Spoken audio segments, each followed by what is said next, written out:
I wanted to get Henry Juskowitz on. He is the CEO of the Gibson Guitar Company. I think I have a Gibson at my house. Welcome to the program, Henry. Thank you very much for having me this morning. Tell us what happened to your company when the feds came in and raided Gibson. Well, it was a nightmare. We had, over 20 armed men descend upon 3 factories in different states in our corporate headquarters, and at gunpoint evacuate and close our factories, evacuate the employees, put them out on the street and in the parking lots, and then they proceeded to pour through the production facilities and confiscate pallet loads worth of wood. They grabbed computer hard drives, all kinds of papers and invoices, and generally closed us down for the entire day, and then sent us a letter that if we were to continue to use anything, any wood from India, that would be considered a federal crime. Okay. You have, they say this stems from, I think, something in 1999, where the government said that you were using, I think it's ebony wood, for your fingerboards on the neck of the guitars, that you were using ebony that was illegally exported out of India. Well, originally we had a raid in 2009 that was in regard to wood apparently from Madagascar, and subsequently we have sued them to recover from the first raid the goods that they have seized. Okay, I thought it was 99, but wait a minute. So in 2009 they raided and they took the wood and said that this was illegal. What happened? Right, and we have affidavits from the government of Madagascar that said that the wood that we purchased was legally obtained and legally exportable. Now they've raided us last week about wood in India, a different country, a different set of laws, and again they came in with guns and weapons and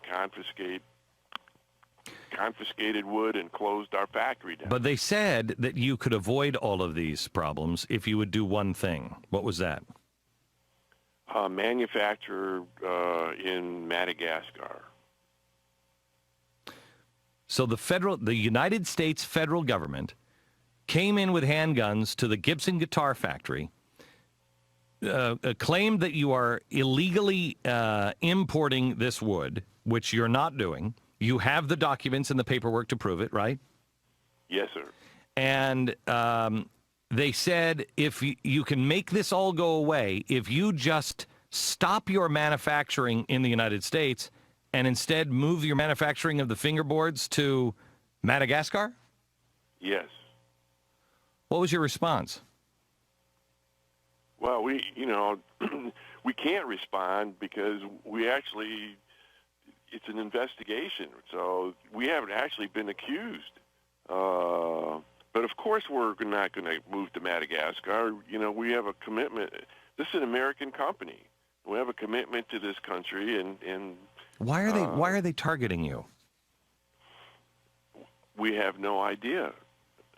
I mean, they are clearly targeting us. They are not taking action against our competitors, which also use exactly the same wood from the same countries. We're the only company that's been targeted.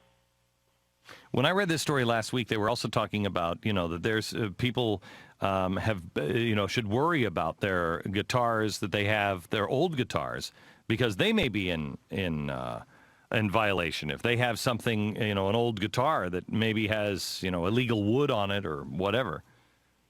Well, it's actually more frightening because the law that's been passed requires anyone who transports an instrument across borders they have to know what species of wood every piece of that instrument is and where it was acquired.